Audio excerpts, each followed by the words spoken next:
ফের কমিশনের কোপে পুলিশ। সাসপেন্ড ডায়মন্ড হারবারের 5 পুলিশ অফিসার। কমিশনের নির্দেশে শুরু বিভাগীয় তদন্ত। আরো ডিটেইল জানবো এই বিষয়ে, তবে তার আগে আরো একবার আপনাদের জানাই, ফের কমিশনের কোপে পুলিশ। সাসপেন্ড ডায়মন্ড হারবারের 5 পুলিশ অফিসার। প্রীতি রয়েছে আমার সঙ্গে সরাসরি। প্রীতি, কি কারণে এই 5 জনকে সাসপেন্ড করা হলো?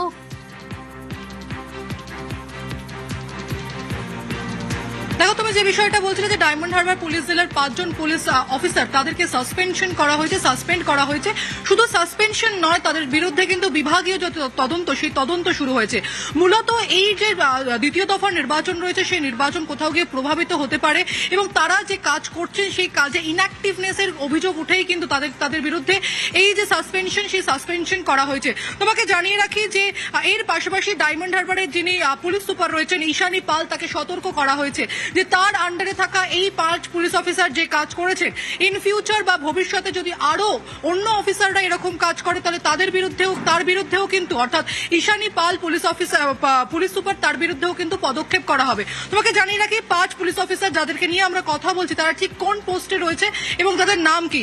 এই 5 পুলিশ অফিসার হলেন যে সন্দীপ গড়াই, তিনি অ্যাডিশনাল এসপি, সজল মন্ডল, তিনি এসডিপিও, মৌসম চক্রবর্তী আইসি ডায়মন্ড হারবার থানার, এবং অজয় বাগ, তিনি ফলতা থানার আইসি, শুভেচ্ছা বাগ, তিনি উস্তি থানার ওসি। তোমাকে জানিয়ে রাখি যে পুলিশ অবজারভারের যিনি রয়েছেন দক্ষিণ 24 পরগনা, তিনি মূলত অভিযোগ করেন রাজ্যের সিইও দপ্তরের কাছে এবং সেখান থেকেই কিন্তু এই অভিযোগ যায় জাতীয় নির্বাচন কমিশনের কাছে এবং জাতীয় নির্বাচন কমিশনের তরফে 5 যে পুলিশ অফিসার রয়েছে, 5 পুলিশ অফিসারকে সাসপেন্ড করা হয়েছে এবং তাদের বিরুদ্ধে সেই বিভাগীয় তদন্ত শুরু হয়েছে। একেবারে এই 5 পুলিশ অফিসারকে সাসপেন্ড করাকে বলছে দারুণ সিদ্ধান্ত শুভেন্দু অধিকারী। দারুণ সিদ্ধান্ত আমি কাল রাতে পেয়েছি, thanks to election commission. Democracy রক্ষা করার ক্ষেত্রে এই এত বড় সিদ্ধান্ত খুব প্রয়োজন ছিল। গুন্ডা ভোট লুটের গুন্ডা, রেজিস্টার্ড গুন্ডা। সিপিএম এর সময় সুশান্ত ঘোষ, লক্ষণ সেটরা গুন্ডামি করতো, রিগিং করতো। এরা হচ্ছে রেজিস্টার্ড গুন্ডা, বেতন পায় ট্যাক্সের টাকায় আর গুন্ডামি করে তৃণমূল কংগ্রেসের। মজুমদারের পাল্টা মন্তব্য, কমিশন বিজেপির হয়ে কাজ করছে। বিজেপির গ্রাউন্ডে কিছু নেই, ওয়ার্কার নেই, সাপোর্টার নেই। এখন ইলেকশন কমিশনকে দিয়ে একে ট্রান্সফার, ওকে সরানো, এই রেগুলেশন এইসব করছে। যত লিডার, এই হোম মিনিস্টার, প্রাইম মিনিস্টার, বিজেপির দুনিয়ার চিফ মিনিস্টার, যারা ডেলি প্যাসেঞ্জারি করার টিকিট কাটছেন, তাদের আমরা একদিনই রিটার্ন টিকিটটা কেটে দেবো, সেটা 4 তারিখ দুপুরের পর। বাংলায় আসার আর ইচ্ছা থাকবে না। এই যে জ্ঞানেশ কুমার যে ট্রান্সফার করছে, 4 তারিখে ফলটা বেরোক। জ্ঞানেশ কুমার শুদ্ধ গোটা ইলেকশন কমিশনকে জনগণের দরবার থেকে কি করে ট্রান্সফার করতে হয়, ভোটের রেজাল্টে বাংলা এবার বুঝিয়ে দেবে। খুব স্বাভাবিকভাবে এই ঘটনায় রাজনৈতিক চর্চা শুরু হয়েছে। পুলিশ অবজারভারের অভিযোগে কোপে 5 অফিসার। কুণাল ঘোষের বক্তব্য শোনালাম আপনাদের।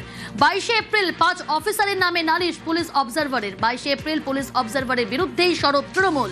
কমিশন বিজেপি আদাতের অভিযোগে সরব। হোটেলে বিজেপি প্রার্থী পুলিশ অবজারভারের বৈঠক, ভিডিও দেখিয়ে অভিযোগ তোলে তৃণমূল।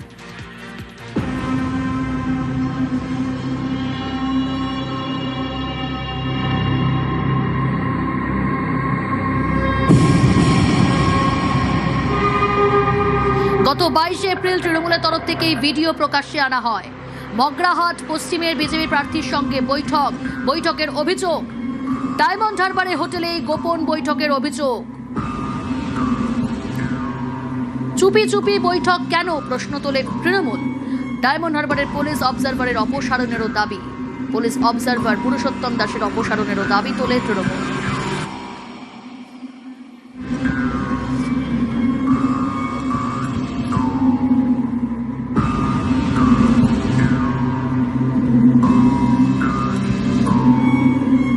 এই নির্বাচন কমিশন তাদের অবজারভাররা যাদের পাঠিয়েছেন, তারা চূড়ান্ত পক্ষপাত দুষ্ট।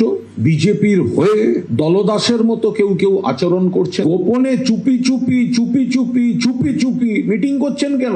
এদেরকে ভোটের আগে অ্যারেস্ট করে ডিটেইন করে রাখতে হবে।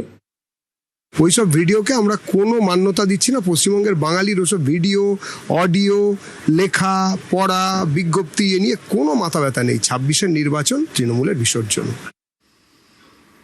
প্রথম দফা নির্বাচনের পর নজর এবার কমিশনের দ্বিতীয় দফার ভোটে। আর দ্বিতীয় দফার ভোটে আরো 11 পুলিশ পর্যবেক্ষক। 29 এপ্রিল অবাধ শান্তিপূর্ণ ভোটে নজর কমিশনের। দ্বিতীয় দফার ভোটে আরো 11 পুলিশ পর্যবেক্ষক। আরো ডিটেল জানবো, প্রীতি রয়েছে আমার সঙ্গে। প্রীতি, প্রথম দফা নির্বাচনের পর এবার দ্বিতীয় দফা নির্বাচনের নজর কমিশনের, অবাধ শান্তিপূর্ণ ভোট করার লক্ষ্যে পর্যবেক্ষক নিয়োগ করা হলো। কোথা থেকে, কারা তারা? দেখো, প্রথম দফা নির্বাচনে বিক্ষিপ্ত কিছু ঘটনা ঘটলেও মোটের উপরে কিন্তু অবাধ এবং শান্তিপূর্ণ নির্বাচন হয়েছে এবং মূলত ভোটাররা তারা কিন্তু বলছেন যে নির্বাচন কমিশন যে পারফরমেন্স দিয়েছে তাতে 100% মার্কস দেওয়াই যায়। তবে দ্বিতীয় দফার নির্বাচনের ক্ষেত্রে কিন্তু একেবারে যাতে ঘটনাবিহীন এই নির্বাচন হয় এবং প্রথম দফার থেকেও রেজাল্ট যাতে আরো ভালো হয় তার জন্য কিন্তু কমিশন একেবারে অ্যাক্টিভ। 84 জন পুলিশ অবজারভার ছিল এই নির্বাচন শুরু হওয়ার আগে। এই 84 জনের সঙ্গে কিন্তু আরো 11 জন পুলিশ অবজারভার ডেকে পাঠানো হয়েছে ভিন রাজ্য থেকে। পাঞ্জাব, হরিয়ানা, মধ্যপ্রদেশ বিভিন্ন রাজ্য থেকে এই পুলিশ অবজারভাররা 2-1 দিনের মধ্যেই এই রাজ্যে চলে আসবেন এবং তুমি জানো 29 এপ্রিল দ্বিতীয় দফার নির্বাচন রয়েছে। তার আগে দিদি, তাহলে মোট কতজন পর্যবেক্ষক হলো? মূলত 84 এবং 11 এই যদি সংখ্যাটা আমরা একসঙ্গে যোগ করি তাহলে 95 জন পুলিশ অবজারভার হলো এবং এই সংখ্যাটা আরো বাড়তে পারে এমনই মনে করছে নির্বাচন কমিশন। এখন এই সংখ্যাটা বাড়ে কিনা সেদিকে আমাদের নজর থাকবে। বেশ প্রীতি।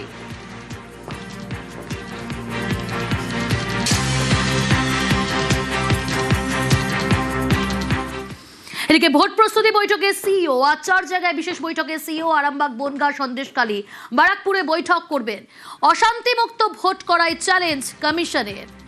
সোমরাজ রয়েছে, আরো ডিটেল জানবো। সোমরাজ, বৈঠক সম্পর্কে কি জানা যাচ্ছে, কখন শুরু হবে? দেখো, একটা মুখ্য নির্বাচনী আধিকারিক আজ 4টি জায়গায় গুরুত্বপূর্ণ বৈঠক করবেন। ইতিমধ্যে আরামবাগে বৈঠক করেছেন, এরপর সন্দেশখালীতে বৈঠক করার কথা রয়েছে, ব্যারাকপুরে বৈঠক করবেন এবং তার সঙ্গে বনগাঁয় বৈঠক করবেন। এর আগের যে রাজ্যে ভোটগুলি হয়েছে সেই ভোটের চলাকালীন সময় অশান্তির ঘটনা, ভোট পরবর্তীতে অশান্তির ঘটনা এবং এই 4টি জায়গাতে নির্বাচন কমিশন দেখেছে যে একাধিক অশান্তির ঘটনা দেখেছে। সেই কারণে মূলত এই 4টি জায়গাকে বাছা হয়েছে আজকের বৈঠকের জন্য। রাজ্যের মুখ্য নির্বাচনী আধিকারিক এই 4 জায়গায় বিশেষ বৈঠক করবেন আজকে এবং তারপর আজ কলকাতায় ফিরবেন। তুমি দেখেছো ইতিমধ্যে রাজ্যের মুখ্য নির্বাচনী আধিকারিক প্রথম দফার ভোটের আগে স্পষ্ট হুঁশিয়ারি দিয়েছিলেন যে কোনো রকম অভিযোগ উঠলে বা কোনো রকম কর্তব্যে গাফিলতি থাকলে ওসিদের সাসপেন্ড এবং চাকরি থেকে বরখাস্ত পর্যন্ত করা হবে। তাই দ্বিতীয় দফার ভোটের আগে এই 4 জায়গাতেই বিশেষভাবে গুরুত্ব দিতে চাইছে নির্বাচন কমিশন। সেই কারণে এই 4 জায়গায় আজ বিশেষ বৈঠকে রাজ্যের মুখ্য নির্বাচনী আধিকারিক মনোজ কুমার আগরওয়াল। বেশ।